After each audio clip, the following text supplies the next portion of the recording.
Hey, what's going on? This is Jay Farrell. You listening to the Hard NOC Life podcast. What up, though?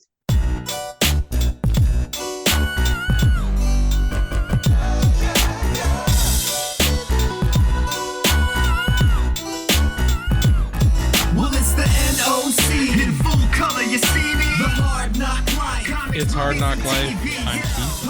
I am Dominic. It's another Monday, another episode. How was your weekend, Dominic? Good. It's not just another Monday, Keith. It's Cinco de Mayo. It is Cinco de Mayo. It was May the 4th. It's May in general, which is crazy. And I'm glad that Disney and Lucasfilm have embraced Revenge of the 6th and left Cinco de Mayo alone. Because remember, for a number of years, I think we podcasted about this last year, people were trying to make Revenge of the 5th happen. Yeah. And there's a conflict there. Yeah. It makes no sense, number one. Like 6th and Sith is just one letter difference. Yeah. 5th and Sith don't sound anything alike. Yeah. So in a sense, we're in the midst of the long extended Star Wars weekend now, which will extend towards tomorrow, is what you're saying. That's right. Oh, and we let Mexican independence have its day. Yeah, totally. Speaking of May the 4th, did you see our Lord and Savior Donald Trump posted a meme for May the 4th on Twitter or truth.com? Oh, yeah. Unfortunately, I did. At the same time, you one about being the Pope. Both of those are terrible. Well, I just love that, like, his message to the radical left is they're the empire and his administration are the rebellion, I guess, even though the metaphor doesn't quite work when you own the Death Star, yet you're not the empire. Like, yeah, that was their Star Wars takes are the worst Star Wars takes. And that's saying something because there are a lot of bad Star Wars takes in the world. But Elon ran that line in some of his tweets too, somehow, like trying to align himself with the rebellion. You understood when you were the rebellion. Well, yeah, no, that's bullshit. But it does beg the question of what the rebellion is really about. And thankfully, there's a show that seems to be addressing that actual question, which we understood people misinterpreted in many different ways. Well, yeah, I definitely want to talk about Andor's episodes. I guess it's the middle trilogy, so it's episodes 4, 5, 6. So we are actually the original trilogy numbering now of the Andor show. Speaking of a clever social media troll, someone posted like something to the effect of, "Is it just me or episodes 4, 5, and 6 really bad?" And if you're a Star Wars fan, you think that's a really funny thing to say. And I think he was intentionally trying to be funny. Anyway, episodes 4. Are people saying this season of Andor are bad? I haven't really been following the Andor discourse. I tried to. I made the calculated mistake of joining some Facebook fan sites where there's discourse, and the discourse is, about where it's been. There's a lot of genuine love, a lot of analysis, and a lot of horribleness. There's just, whatever, like most I think online communities. We'll get to. Well, let's start at the end, because probably the most controversial thing about this batch of episodes happened at the very end of episode 6. Yeah, spoilers, but you can't talk about the show without talking about the spoilers. Absolutely. But Tony Gilroy gave a great reasoning behind it. So at the end of episode 6, you see Mon Mothma and her husband Perrin walking into another Senate party, because apparently all the Senate does is throw parties now. And out of the building walks Bail Organa, but it's not Jimmy Smits. It's Benjamin Bratt. So they recast something that Star Wars never does. And the one time where they did recast someone, when they recast Alden Ehrenreich as Han Solo, people lost their shit. So they resort to CGI, face swaps, for their cameos. That was probably the biggest controversy that I saw online, where people were very upset that Jimmy Smits did not reappear. But the Tony Gilroy said that the reason he had Benjamin Bratt show up for a brief stint is that he wanted to get the conversation out of the way, because Organa will have a bigger role in the next batch of episodes. So he didn't want that to overshadow the story. So get it out of the way, let the nerds fight about it now, and then we can actually enjoy Bail Organa's adventures next week. Nice. That's good timing with the news cycle. We get Tony that Gilroy's right. smart, man. He's Yeah. considering fan reaction as he's like writing his episode script. Oh, and that's good. Yeah, and of course I did notice that. I like Ben Bratt a lot. I like Benjamin Bratt and I like Jimmy Smits. So it's like yeah, apple orange win. They were both in, you know, iconic New York City police cop shows for what it's worth. So I think they're sort of in the same universe, you know. Um, I mean, I think again, it's because Star Wars fans are allergic to recasts. yeah. So the idea of like a different actor playing the same role But just bothers people. oh, okay. But I don't think the Han Solo thing is equivalent. Yeah, that was a major recast, and also it didn't go very well. Benjamin But it's Bratt the only is a example of them very good recasting. actor. Jimmy Yeah, he Smith's is a also very a good very actor. good And actor. well, and to be fair, people really loved Gambino as Lando. So Yeah, and that one too. We shouldn't not mention that one. It's great, and that one works. but I mean, I think the thing with Jimmy Smits too is that, you know, he does show back up in Rogue One. So like he he does. he just has a brief reprieve as Benjamin Bratt Yeah, during Andor, and then he becomes Jimmy Smits again. yeah, yeah. Okay. Uh, And technically, Genevieve O'Reilly's a recast for Mon Mothma, but yeah. Look, they're recasts. yeah, Okay. no, Are we I was focusing on this one for a particular reason? Or about that? no, I mean, to me it wasn't a bother. It was you know at first I wasn't expecting Benjamin Bratt to show up. I was wondering how they were going to handle Bail Organa because you can't really do the story of the origins of the rebellion without him. Yeah. And you know, so I was curious if they were going to bring Bail Organa into the story. So the fact that they didn't, and the reason they recast him, just to put it out there, is that Jimmy Smits had a scheduling conflict. Ah. Like Tony Gilroy said, we really wanted Jimmy Smits because we wrote Bail Organa into season 2, but the strikes happened, and Yeah. post strike he was committed to his show, and he just couldn't make the time work. So Well, good for him. Jimmy Smits is a treasure. He should have scheduling conflicts. So yeah, that said, we can rewind back to the beginning of the whole Gorman adventures of Mm.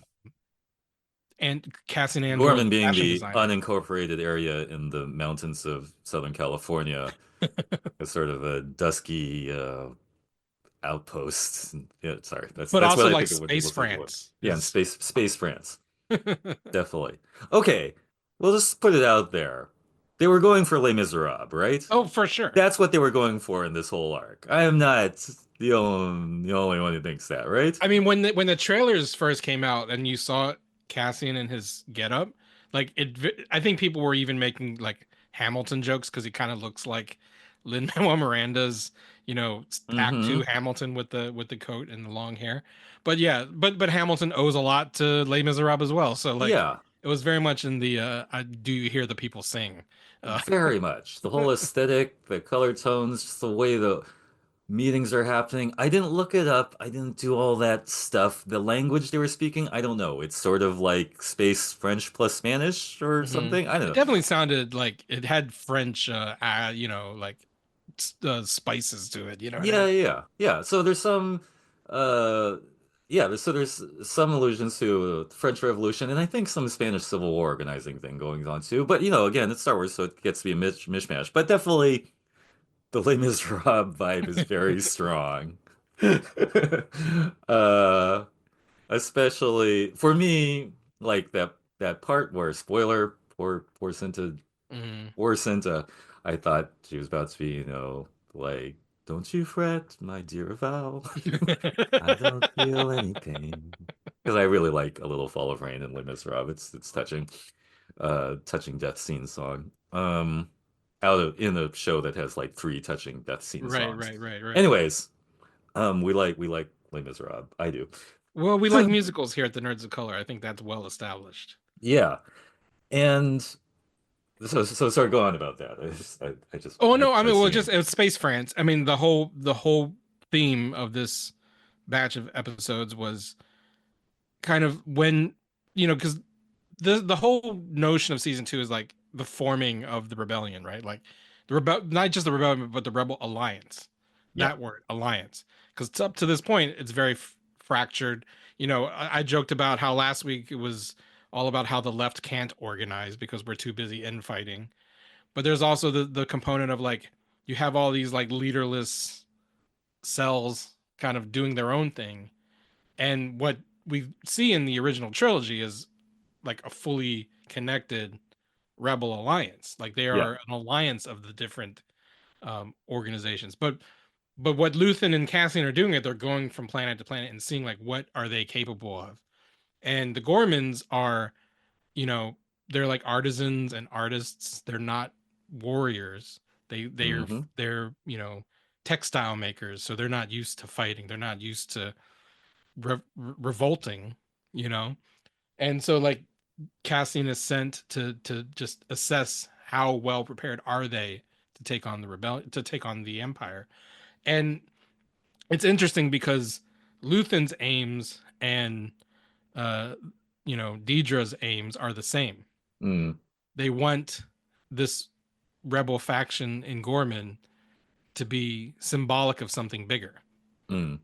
So Luthen wants, so even if so Cassian's assessments, they're not ready. Mm-hmm. They'll just get slaughtered. Mm. And for Luthen, he's like, well, they'll be martyrs. That'll Mm. be good for us. Mm. And then, Miro and Pendergrass, whatever his name is. Sorry. Teddy Pendergrass. Is he in this show? Yeah, you didn't know? The Turn out the lights. Is that the scene you're referring to? Partagast, whatever his name is. The elderly gentleman who's the head of the IBS. The head of the ISB. ISB, Yeah. not the guy with irritable bowel syndrome.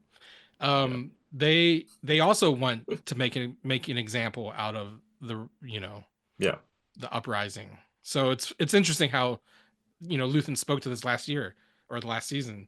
They're two sides of the same coin. He uses the methods of his enemy to defeat his enemy.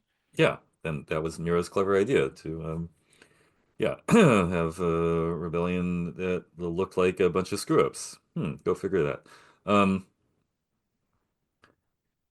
Yeah, I won't say I followed every part of this arc. It was pretty complicated, It was right? dense. Let's say a lot of intrigue, a lot of backstabbing, a lot of people, saying one thing and intending another, which is real spy shit, and what is Tony Gilroy is good at.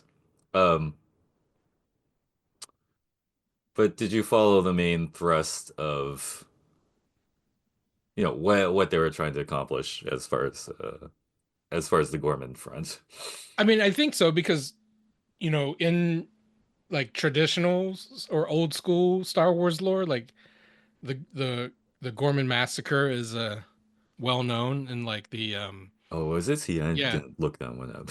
Yeah, what is the term now? Is it called Star Wars Legends now? Like the non-canon stuff, Okay, which is like slowly becoming canon, I guess. So the whole right. Gorman massacre was something that Grand Moff Tarkin was allegedly did in the early years of the Empire. He just wiped out this planet, but I don't think we'd ever seen like who the Gormans were or what their society was like. That's what like Tony Gilroy's whole kind of raison d'etre for Andor is to like take these little throwaway lines from the original trilogy Mm. and then like fleshing it out.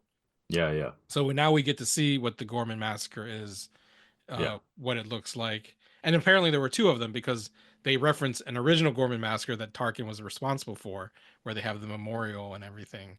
But they're also foreshadowing like them being their planet essentially being destroyed by the Empire, which is Yeah. what they reference in like clone in Rebels and things. So it's interesting how like what I enjoy about Andor, and I'm not, and for what it's worth, I know I just sounded like a straight up Star Wars nerd. I am not. I don't follow a Mhm. lot of the extracurricular stuff. So like when I'm able to actually make sense, I appreciate that because I don't do my Star Wars homework. I No, won't. totally. And one should be able to watch it free without having to do all that stuff. Yeah. Yeah, no, okay, I followed that stuff. Also a little bit shades of the Kent State Massacre as a symbol Yeah, of a point in social movement, and all that stuff is there. And Tiananmen Square. It's got a lot yeah, of that kind of yeah, vibe. yeah. And also, Again, happy Cinco de Mayo to those who celebrate. Right. Um, so yeah, really a lot going on. You know, you run in the danger of like, wow, that's a lot of characters in Space France, and like, are we gonna get attached to them, and who of them are important? But it was nice. Um, it was nice on that front. It was nice to see Val and Cinta again. It's sort of experienced warriors put in charge of trying to shape this crew into something. And you know, like their reunion scene, like I was watching this, like that could have been cheesy, but it came off really well.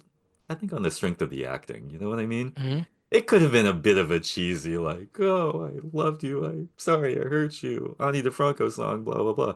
But I love Ani DeFranco, but it really snapped just because of the commitment to the actors again.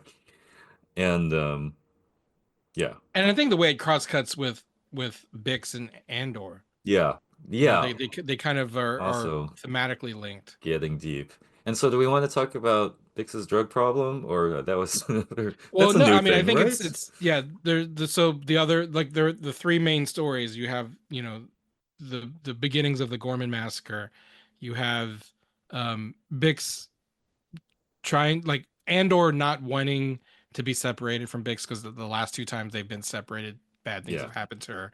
So he actually confronts Luthen about, you know, our next mission we have to be together, which to me is like, you know, ominous for Bix because, you know, very remember we don't ominous. see her in Rogue One, so Yeah, we don't. something's going to happen in one of these Yeah, upcoming missions. you're And right. and to your point, she's losing grip on reality because she's seeing, you know, visions of the doctor who tortured her, and she's developed. I'm assuming it's the same drug that we get the origin story for what's in Saw Gerrera's mask apparently in Oh, this is that what it episode. is? He's like breathing in some like, you know, fumes from a bomb or something. Oh yeah. I Yeah, that was was I did I not wasn't track all quite the drug following the culture Saw stuff that was Gerrera's. happening. I always thought Saw's thing in Rogue One, I thought was like a space CPAP machine. Um, but I I didn't thought so really too, know. but they're And making it seem like it's he likes right, and ingesting then this. that scene, okay, there's maybe I don't do enough drugs to know. And I wouldn't think that was the case, but I didn't really follow that bit at the end with the guy on breathing it in on the planet. I'm assuming, and I'm sure someone who's listening can comment and let us know that like there's some symbolism between like, you know, the spark of the rebellion and the the fumes of this whatever rhydonium or whatever it's called. Right. That's somehow Okay, linked to but these. neither of them are spice, which is a thing that is referred Right. to both in Star Wars In and Dune. Dune. And Yeah. yeah, but neither of them are spice because Bix's vice is this little liquid thing, Yep. which I don't know is sort of standing for like Ambien or something like that, or Or stronger. yeah, something opiate narcotic. Um, I always thought, I always thought that it was like the Bantha Blue Milk. There was some kind of druggy thing going on there. Yeah. Um, I mean that's clearly implied. yeah, uh, but anyway, it's an affecting problem, and also going towards oh, we haven't had sexual assault scenes in Star Wars before. Kind of haven't. We haven't really had someone with a drug problem in Star Wars before, give or take. Mhm. But yeah, they're going there. They keep like hitting these notes that would which make it seem like, oh, you're kind of in our world, Right, right, while right. also being in the Star Wars world. And And man, you have a bunch of people fighting fascism, which is also part of our world, right? So, very much so. and Uh, the other storyline that I think was probably my favorite was the Clea and Luthen at the rich guy's, you know, gallery, trying oh to yeah, get the listening device off the piece yeah. that they sold him. That I really like the actress who plays Clea. Oh, she's great. Yeah.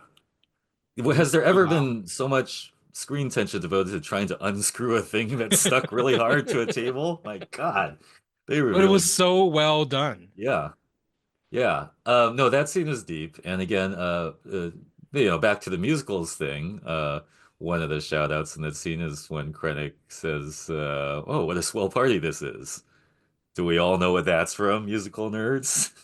No, tell me. It's from High Society from the Cole Porter musical, and it's Oh. just famously about people at the fancy party. talking about the state of the world, the wars, the many wars. But oh, what a swell party this is. It has some allusions to like cabaret, that kind of Hmm. vibe, and I think it's been referenced several times to to to to frame the situation of the people were having a cocktail party Horrible shit is while the happening. war is about to erupt. So he says that very, very pointedly. An obscure musical reference, but it is one. One nonetheless. Yeah. What a swell party. And Mendelssohn's great as Krennic. I like seeing like because Krennic wasn't my favorite character in Rogue One. I thought he was a little over the top, and it was Ben Mendelsohn I like generally Yeah. as an actor. Yeah. I don't know. I feel like his performance in Andor is much more menacing than Oh yeah. we got He's from him in Rogue One. yeah, he's getting to do a lot more. Yeah, he did a little scenery chewing in Rogue One, Hmm. but I think he's just warming up to it. Uh, but yeah, no, Andor continues to be great. Continues to be some of my favorite Star Wars. Um, so this May the 4th, of course, it was good to start with Andor, but Disney is not just pumping out Star Wars content. This is the first weekend of the summer season, and we Mm. have a new Marvel movie to talk about. Mm-hmm. Thunderbolts asterisk came out on Friday. I saw it. I'm actually saw a movie the weekend it came out, so You see it in a theater? in a theater, go me. Craziness. On IMAX? No, IMAX, yes, I did choose IMAX for, I got to see it on IMAX as well. but not. I didn't get a real IMAX. Mine was the fake IMAX. Did you get the real IMAX in San What? Francisco? No. What is the distinction? You don't know like there's One's the real digital and IMAX that's one's. actually like 20 feet tall, 20 stories tall, and then there's like the digital IMAX, which the screen only gets I slightly bigger. I went to the Metreon. I don't know. It was big, but I'm pretty sure the Metreon in San Francisco has like the real IMAX screen. it felt very big. Yeah. I don't usually go to IMAX, so I didn't know there were Yeah, there are two. They medium call big them and extra big there's options. there's actual IMAX and they call it Limax because it's just an extra charge on your ticket to give you a little bit bigger screen, but it's not the IMAX experience. Yeah, Like the aspect ratio does not change to 143. It's just 190. yeah. And okay, among other things, that movie didn't need to be on IMAX, but whatever. Uh, No. but that's the way we saw it. But and in a theater, and that's a significant experience. Yeah, so what did you think of it? I've seen a lot of praise. It's highly rated on the tomato meter thing. Mm, We gave it a rave on the Nerds of Color. yeah. What were your takes? Because I will just say this: I thought it was. I feel like I say this about every Marvel movie. It was fine. I'm glad I saw it. Not sure I'll see it again. You know, I thought it was wildly uneven all over the place, and I just say that to mean I really, really liked certain parts of it, and then there are lots of stuff like I'm not gonna fast forward through that part when it comes to streaming. Um, Mhm. I like some of the ambitious ideas, like let's do a superhero movie about uh struggling with depression and regret and the feeling of being a failure in life. Those things Touch you deeply. are close to home, and it was an ambitious idea. It was very much something you try in like one of the weird issues of the X-Men, like not the standard issues where you fight the robot army, but like, oh, we're gonna get into a little, you know, psychological like mirror space here. Yeah, I appreciate actually that the third act climax. I mean, one of the things I always complain about superhero movies, not just Marvel movies, is the third act CGI climax is always disappointing. And I Mm, appreciated that he decided rather than like fighting aliens or robots or big sky beam, yeah, that they decided to go the Eternal Sunshine of the Spotless Mind route yeah, yeah. and do it all inside a guy's head. And I thought that was some of interesting. this, yeah, and some of this I was wondering was out of a pointed uh intention to do like the A24 type film. Because like, Right. as as Laura was just saying, the director Jake is very interested in mental health stuff, and also there was that thing that came out when they advertised the movie with all the bona fides and credits that came from the A24 movies, Yeah. which were also coincidentally mainly Asian or Asian American. Interesting. Shout out to example for Harry Yoon, the guy I know from way back when, who's edited the film. Good job, Harry Yoon. And then there were lots of people who worked on Beef, for example, Including the director. including the director, including the writers. And And Stephen Yoon was supposed to be the Sentry. right. Can we get back to that in a minute? Of Yeah, what? yeah. Sorry. But also there, and what was it? The production designer, an Asian lady, and Sun Lux did the score. from Everything Everything, Everywhere yep. All was right. So what you got, the sense was it was going for that. I mean, not because the music determined it, but anyway, somehow that kind of that kind of bunch of people wanted to do something a little bit weird in going towards like an Everything Everywhere All at Once. Well, and that's where I think my disappointment in the movie comes from, like because of that specific trailer, that they essentially advertise this as like, what if A24 did a Marvel movie, right? Yeah. And like, let's give this superhero blockbuster indie sensibilities. And my thing is like, I wish they committed to it.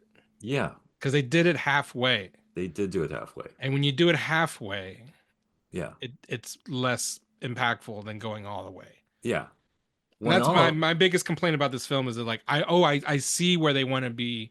Here's an indie version of Marvel, but then you could tell studio Feige, someone saying, yeah, it got whatever. It got only halfway there for a bunch of reasons, probably. Or you could see what a lot of things it was trying to do. It was maybe trying to be as weird as Everything All at Once. And I also think like weird is sort of like it's sort of an Asian associated tone now. Like it was almost as weird as one of the weird Japanese movies.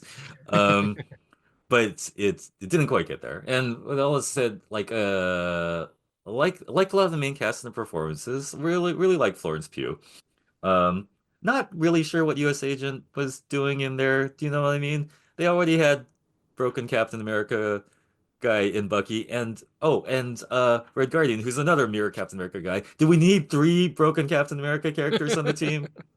Yeah, it's almost like, why not just get Sam to be on the team too? Just like, yeah, it's a team of all Captains America. Yeah, and that's just a little disappointment. Well, but at least they put a lampshade on it, because I believe Yelena says all we do is like punch and shoot. Yeah, that's all they do, and have shields and hard arms. But yeah, and again, I'm not gonna belabor this point. It's just that it's not like the comics point, but it's not like the comics except conceptually, because they had in the comics like the Thunderbolts are actually are true villains cosplaying as heroes and more Suicide Squad type. Yeah, it was very much like the first Suicide Squad. The Thunderbolts was. And again, I think the unevenness, like the first Suicide Squad has some really cool stuff going on, but it has a few too many characters, and they end up fighting sort of a nameless mystical plot, which no one cares about, which is like too la la la la. So maybe that gives us the opportunity to talk about the villain, which is another really weird part of Thunderbolts. Yes, let's talk about the Sentry. I mentioned just a minute ago, originally cast as Stephen Yeun. He had to back out after this. I believe this same reason that Bail Organa got recast. I think the strikes delayed the production. Stephen Yeun no longer was available, so they recast him with Bill Pullman's son. It's also wild that there's way too many broken Captains America. There's also a lot of nepo babies in this, because Wyatt Russell, son of Kurt, and Lewis Pullman, son of Bill. Oh, is he son of Bill? I didn't know you that. couldn't tell? He looks just like him. I guess so. I guess they have a similar haunted look. I don't remember Bill Pullman looking that haunted, but okay. Well, yeah. I mean, if he gave a speech about this being our Independence Day, you might have recognized him. Okay, well, that makes it all fit together. Okay, let's talk about that for a second. Yeah, I liked Bob. I like Bob. The main antagonist is Bob /Sentry/Void. already a divisive character in Marvel Comics fandom. But you were aware of the whole Oh Sentry yeah, I Void mean, as soon setup. as they showed the Void in the trailers, you kind of knew, oh, they're going with the whole Sentry Void thing. Yeah. So, So for one thing, and also Hasbro revealed the Sentry action figure like 3 weeks ago. It's like, yeah, oh, okay. yeah. Okay, for one thing, Sentry's an odd character in the whole Marvel Comics lore. Like he's super overpowered, kind of Superman analog. But his setup is, he has a split personality with the very dark, voidy part of himself, and also he's named Bob. And okay, let's not get too far into the comics part of it. But but Bob is a guy who is really depressed, mentally struggling, has drug problem, all these things. And I thought Bill Pullman was pretty good at this. However, I do recall that Stephen Yun was at one point attached to play the role. And we like to play this game on Nerds Color, the what if casting thing, the what if Asian roles. It's our main signature piece, I think, with Iron Piece, with Iron Fist, and also when you were the what if Toshiro Mifune was in Star Wars, that great, Right. great unknowable question. So when I start doing the what if Stephen Yun had been Sentry, it would have been atypical because Sentry is canonically blonde, long-haired. Um, but Stephen Yun did such a special acting thing in Beef, if we all remember Beef, portraying this kind of messed up, Broken. lonely Yeah. brokenness, which I'll say is a particularly Asian thing, particularly even an Asian American male thing. He conveyed it in Beef in a way that is rarely seen in shows. So when I'm doing the what if in my head, I'm going, wow, what if Steven Yeun had brought that very particular kind of angst, which I characterize as an Asian American dude angst, which is rarely explored in media, to Century.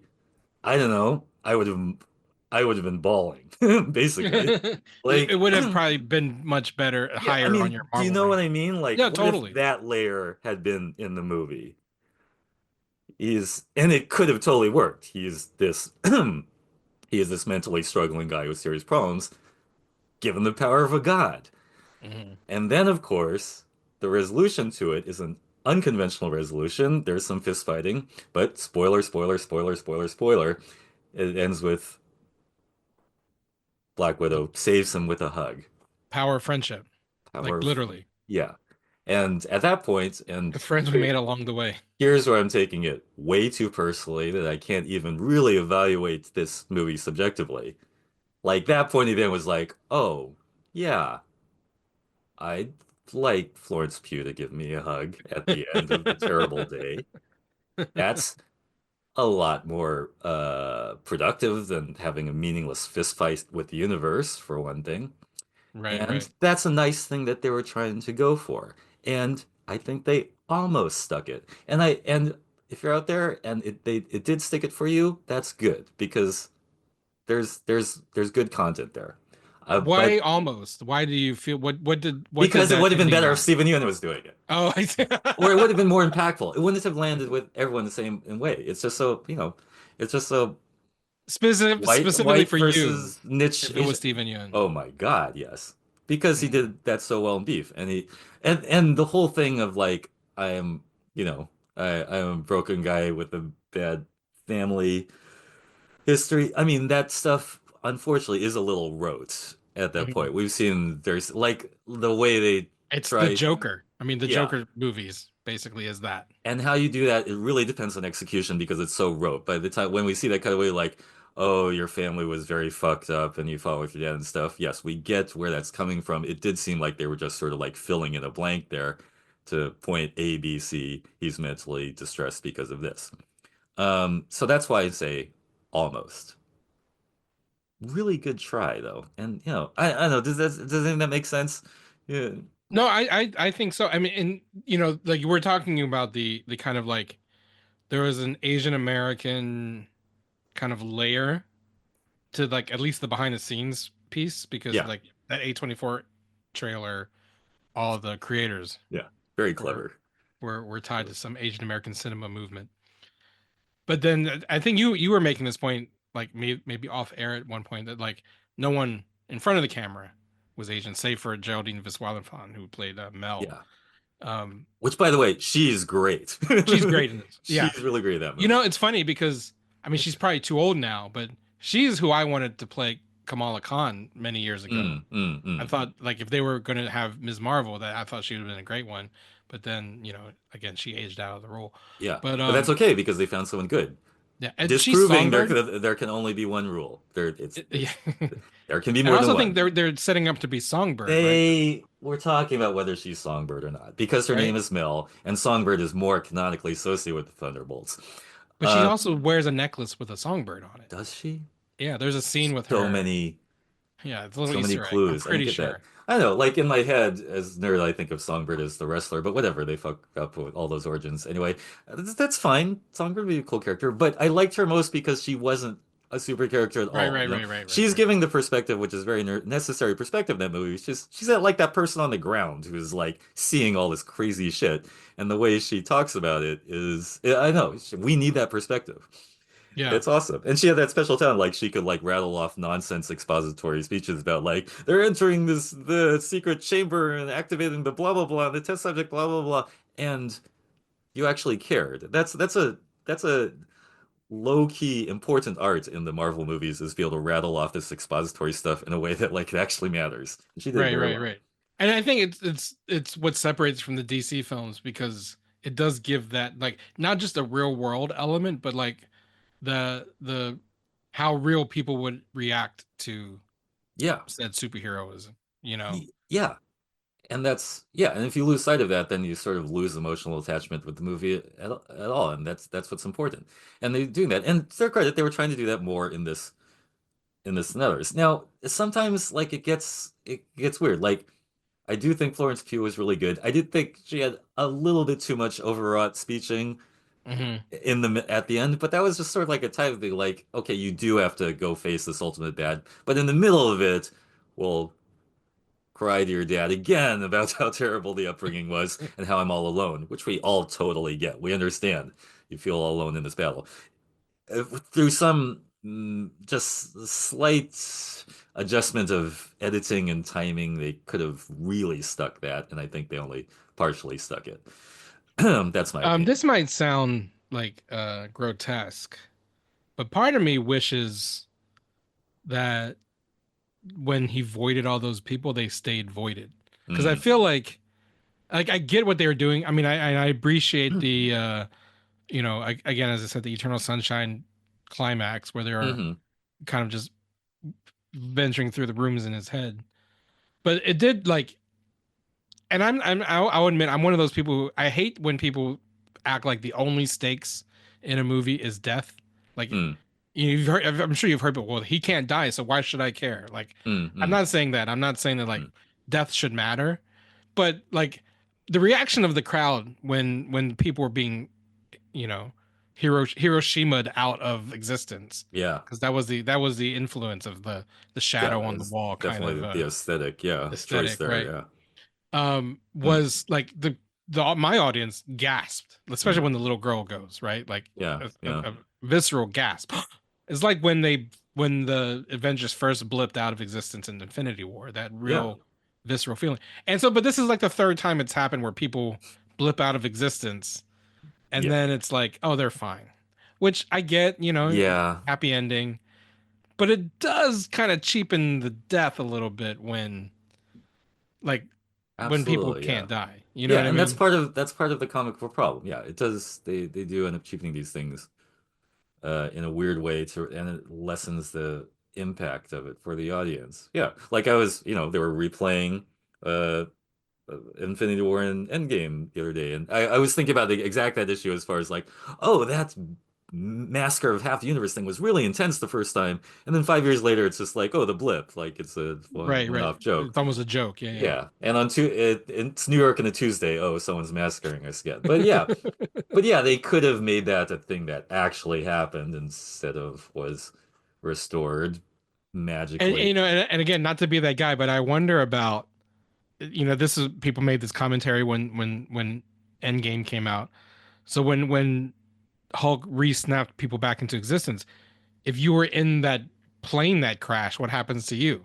Mm, Because yeah, when the pilot blipped, that plane went down. Like so when Void, shadowed that helicopter yeah. blew up.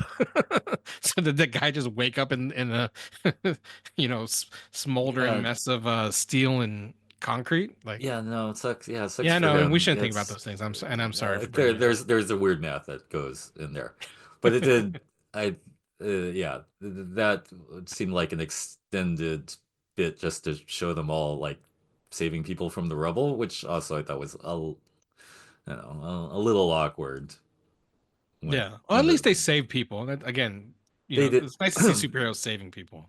Yes, they did save people, and and I was happy to see Ghost again. I like Ghost. I was honestly a little sad that there was not that much Taskmaster and a lot of US Agent. And I never say that because I played Avengers video game and I never thought I'd say the words I wanted more Taskmaster because there's way too much Taskmaster in the Avengers video game. But it was kind of weird how like Taskmaster was in there for a second and she's an interesting story and then it she just kind of got killed harshly. And doesn't come back, by the way, Right, right. that we Because you know don't come of. back from bullets to the head, but you come back No? from being wiped out of existence. Like Yeah. it's interesting too because, like you said, you don't want to compare it too much to the comics, but like the Thunderbolts in the comics is very specifically a villain Black Ops team, very similar to the Suicide Squad. Hmm. And they're called the Thunderbolts in the comics because usually they're associated with Thaddeus Ross. Right. And it's funny that the previous film was all about Thaddeus Thunderbolt Ross. Wow. They You're even right. mentioned the Red Hulk in this movie, Yeah. but yet Yeah. he has nothing to do with the Thunderbolts. The Thunderbolts we learned was the name of Yelena's like soccer team when she was a kid, Which I thought was really cute and which was funny. cute. But then we also learn at the very end of the movie that the Thunderbolts was not even the name of the movie. Mm. I don't know if you've seen this, but they're going around like changing all of the billboards to no longer say Thunderbolts. Oh, wow. They're Yeah, revealing I the did see that. asterisk. Yeah. And then, like, sorry for people who didn't see it opening weekend. That's, you see, to me, the audaciousness of that is cool. That's next level marketing weird, Marvel. Go, that Yeah. you go. This movie is now called The New Avengers. Yeah. Brian Michael Bendis laughing all the way to the bank, hopefully. Yeah, because that makes it doubly confusing because it's not like the new Avengers in the comics. Anyways, I'll stop. But but okay, yeah. So they're the new Avengers. What do we think about that? I wonder why Sam still hasn't formed the Avengers 14 months later. Because at the end of Captain America Brave New World, Hmm. Ross, well, not the end, the beginning of the movie, Ross is like, I want you to form the Avengers. And he's Hmm. like, I'll think about it. And then Ross turns into the Hulk. And at the very end of the movie, Sam's like, I think I'm going to form the Avengers. Yeah, why not? Yeah, maybe And we then a should. year and One a half should. later, he still hasn't formed the Avengers. He's just like suing the new Avengers. Right. So in the Stinger scene, they're dealing with that many months later. And did you not think in that scene there was the implication that there's going to be like a Civil War type like standoff between Yeah, I'm them? sure. I'm sure there is. Yeah. But I think Yelena or someone says if Sam forms a new group. Hmm. So he hasn't done it yet. He hasn't got around to it yet. And my thing is, what are you doing for a year and a half? Why are you not forming the Avengers? Well, maybe he's, I don't know. I don't want to get hung up on the months thing because it's whatever. I don't know how many months takes how much Well, I amount of did time. watch I did watch a video. I will admit I watched a video on YouTube that kind of placed it in the timeline Hmm. that explains why Fisk doesn't do anything, like is not concerned with the fact that these masked vigilantes are destroying his city. Hmm. And if you look at the timeline, it could conceivably take place after the events of Daredevil season 2. Right after Daredevil season So 2. like Yeah, I'm okay. sure Daredevil season 2 ends with Wilson Fisk no longer being the mayor. Yeah. So we don't have to worry about Yeah. this whole, Yeah. And again, where does it anti-vigilante take thing. place in relevance to Hawkeye season 2? Because he was like, because then you have to do the thing of like, oh no. and somewhere in this, Miss Marvel is recruiting people on the West Right. She's Coast. somewhere Right. getting the West Coast Avengers, I'm Which assuming, I'd anyway. assume would be on the same team with Sam Wilson, Captain Or America. the I Young don't Avengers. know. I don't know, but like I sort of hope that's a Well, team. because yeah, I mean the new Avengers, they're only there because of Tulsi Gabbard. I mean Valentina Yes. Allegra de Fontaine. Well done. Yeah, that is the problem with her character, isn't it? Yeah, I don't like that character that much. And anyway, What, uh, Tulsi Gabbard or Valentina Allegra de Fontaine? slash Void, slash Madam Mask, slash Madam Hydra. Yeah, no, I think, Julia Louis-Dreyfus is doing her level best. I didn't really get it, but I get there's a manipulating character who gets the new Avengers to happen, and they're and they still suck. Let's be honest. There's still just a bunch of people who punch and shoot, and Bob. Um, Who can't be the Sentry without bringing the Void back? yeah. So I just love for a year and a half he's just been sitting Avengers Tower like eating popcorn. yeah, right. In case something happens. Yeah, I really don't know where that's going. To be honest, I didn't think that was where any of this was going as far as if we're going back to the big lead up to, Oh, we're Doomsday bearing the lead because the thing Wars, they everything. see in the end credits scene is the Fantastic Four's ship showing Yeah, up at 616, yeah. which is That leading this to Doomsday. Yeah, that for sure is happening. But I didn't think that they would have time to investigate this whole uh new Avengers versus old school Avengers thing. A, because they already tried to do that storyline in Civil War, and B, I don't know if it segues easily into the Doctor Doom, Fantastic Four, all that stuff. Maybe they're trying to do all those things at once. I don't know. And again, we're not discounting that they could do the Civil War thing again, because in Daredevil they certainly did the Born Again thing again. So they're not prohibited from revisiting tropes. God I knows mean, if anything, I comics, huh? think they're just setting up a joke about like Sam being litigious in the beginning of Hmm. Doomsday. I think Okay. that's all. I don't think there will actually be a you know smackdown between whatever Sam's team ends up being. Yeah. Because also like Sam's team could conceivably be a bunch of like super powered like actual gods. Yeah, no, that his Captain Marvel, Thor. They're still Wong is still out there. yeah, no, his team will be great. Yeah, this Thunderbolts team is really it could use a Man. Songbird. She had an actual power. And Moonstone. I really wanted to see Moonstone, but um and Florence Pugh would be a good Moonstone. Anyway, it's not like the comics. Uh Yeah, it's not but like the what comics. is? It was Uh again. It was fine. I'm not a hater. It's not my least favorite Marvel movie, but it's not. It's not like this. You know. MCU is so back kind of vibe coming out of the theater that Yeah, like so but many I don't know. people. But it does raise a question. If you're going to try an unconventional story, how does it land? And will that make people who have superhero fatigue revisit or look at it in a new way? I'm thinking especially of the youngs, like which I'm not one of, Yeah. but like that whole thing getting into, sort of a more mental, introspective way of looking at the superhero climax than the massive explosion thing. I really think it was a good Yeah. try. No. I mean, yeah. And to be fair to Thunderbolts, I watched it after watching Sinners because when we potted a couple weeks ago, I made the point that I had not seen the film Sinners. I have since seen it, and I'm still like obsessed with that movie. Yeah, Still thinking about the movie. I don't know if you've seen it yet, but there is a scene in particular in that film that's still resonating with me, yeah, and that's what I miss about when we talk about what is cinema. You yeah, know, that's a terminology that gets thrown around very easily nowadays.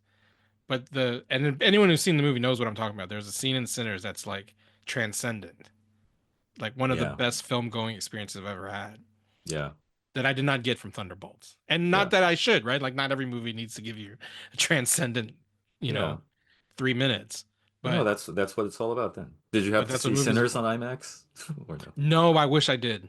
I Hmm. want to. I want to Yeah. go, but they're actually re-releasing it in IMAX in like 15 cities next week, I believe.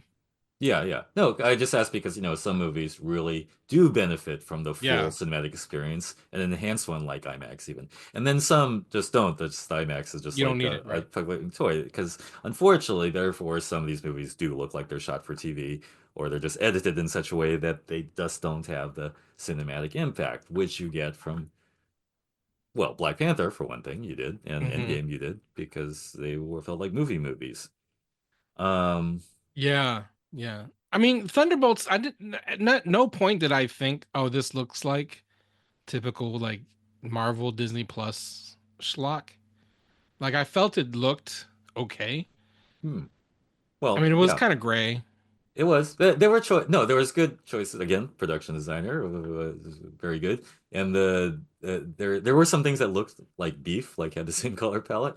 And I'll Mm, say, uh, like a bunch of these movies, the beginning part I thought worked pretty well. The mm. whole beginning, When she jumps off the building was an amazing shot. cool stunt, nice introspective narration. The whole overhead shadow play fight bit, pretty cool. Very comic booky. Very Black Hmm. Widow. Hmm. At that, all that stuff was like, yeah, that was awesome. This is gonna be great. And then there, I don't know, then the sort of like editing too many cooks mishmash seemed to be more present. Hmm. And maybe one too many characters who were like broken Captain America. uh, Yeah, weird roster, weird lineup. Missed Baron Zemo. I know it's got Mr. nothing to do with the Baron Zemo. comics, but it's kind of weird to be Thunderbolts without Zemo. Yeah, that was the whole idea.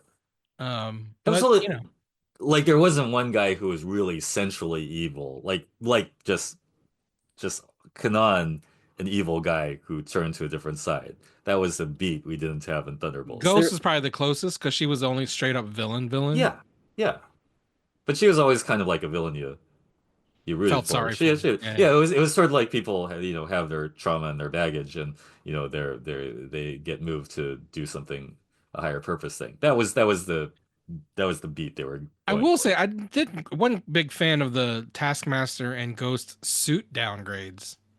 Like I thought their costumes looked better in Ant-Man and Black Widow than they did in this movie. That is possible.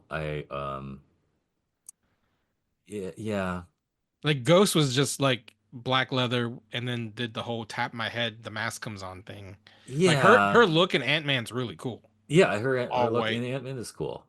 Yeah. There was a little too much. Yeah, again, uniformity. Getting back to maybe the X-Men wearing all the same suit kind of thing. There Right, was a right, little right, too right. much like they were looking samey, Yeah. and that was, I don't know, like, what has anyone ever worn the yellow jacket armor again? I thought that armor was pretty cool. They could get some other Well, guy. I mean he became MODOK, so Or MODOK. MODOK could have been in Thunderbolts. My God. I'm just going through the other more extreme villains who could have been in the movie while we're doing the what if thing. Now, if MODOK was in Thunderbolts, that's one I'm watching several times. Um, Anywho, that's so that yeah, Thunderbolts, they assembled the new Avengers. I yes. think some assembly still required Yes. for I Okay. would give it my recommendation. But again, it's a Marvel movie. You have to go see it. It's I know Kevin Feige wants to do away with like Marvel movie feeling like homework, but you know, if it's a Right. Marvel movie or a DC movie, we're gonna go see it. That's And we pretty did. much. And we did, and we talked And in about it. my case, I did the homework, but it shouldn't be obligatory. Should not be. Um, yep. So that's it for this week on Hard Knock Life. I hope you guys have a happy Cinco de Mayo and are prepared for the revenge of the 6th Hmm. tomorrow. Otherwise, Dominic Ma, how can people find you on the internet? I'm Dominic Ma on the socials. I'm shut up, phone. Maybe that's That's someone that's being what you. social would be right. No, that's not. It's a robocall. Uh at me at Dama DOMMAH, or look up my pop music group 12 Valentines on all the various music places. Follow the Nerds of Color at the Nerds of Color every platform and find this podcast at hardknockmedia.com. That's NOC for Nerds of Color. Give us a rating and review, comments on our YouTube channel. Follow us there. I am also on the interwebs as the real Chow, but you won't see me posting anywhere. Oh, really? I mean, unless it's like I'm talking about, you know, the NBA playoffs, perhaps. Perhaps. I'll be rooting for the sons of MJ, Jimmy Butler and Anthony Edwards going up against each other next round. Yes. Also, according to Jimmy's formulation, Batman versus Ant-Man. Well, Jimmy called himself Robin, actually, didn't Yeah, he? but I'm He just saying called that. Steph Batman. Yeah, I'm a Warriors fan. Yeah, but this thing is new. That's the thing. This is Jimmy trying to invent a thing, right? And it says Steph is Batman and he's Robin, which no one's ever called Steph Batman before. So this is just like Jimmy trying to control the story of his arc this season, which I think is great. And if we buy it, then it's Batman versus Ant-Man. And There was a great graphic. I think it was on the ESPN broadcast or maybe was it TNT, whatever the broadcast that was showing the Warriors game. yeah, They had a graphic of Steph as Batman, yeah, Jimmy as Robin, Ant as Mr. Freeze, Jokic as the Joker, of course. hmm I believe Shy Gilgeous-Alexander was. Who was he? Was he the Riddler? Does he have one? Maybe. I don't know. When I don't know. It was just they just had all of the like Western Conference people as like Batman rogues. I thought it was pretty cool. Yeah, which is rad. Yeah, and Maybe no, Shy was Two-Face, I think. interesting. Yeah, that one's a Someone else stretch. was the Riddler. There's another string of ads where Shy is the dinosaur on Jurassic Park Island, but that's okay. They're searching for these things, but let's leave it open that if Batman defeats Ant-Man, which in the comics he does because he's thought out some way to defeat Ant-Man, we could get a Western Conference Finals with Batman versus the Joker. That would be cool. It's unlikely, but it could happen. Yeah, Denver and Golden State are not the favorites in either of their matchups, but They are not, but weirder things have happened. I wouldn't mind a Batman versus Joker Western Conference Final. Yeah. I'm just So- glad LeBron got eliminated in the first round, so like that to me, that's Yeah. and he yeah. came up limping after the game. All of a sudden, oh no! Yeah, no, yeah, they're The Schadenfreude those of Lakers. getting Luka Doncic and then bowing out in the first round is too rich for me. Yeah, storyline, drama, yep, some good stuff. Yeah, we saved the sports ball for the end, you guys. I hope you're happy. Yeah, but we've got more if you want bonus content. Just prompt us. Got a lot more where that comes from. Liberté, égalité, fraternité, I will add. In a galaxy far, far away.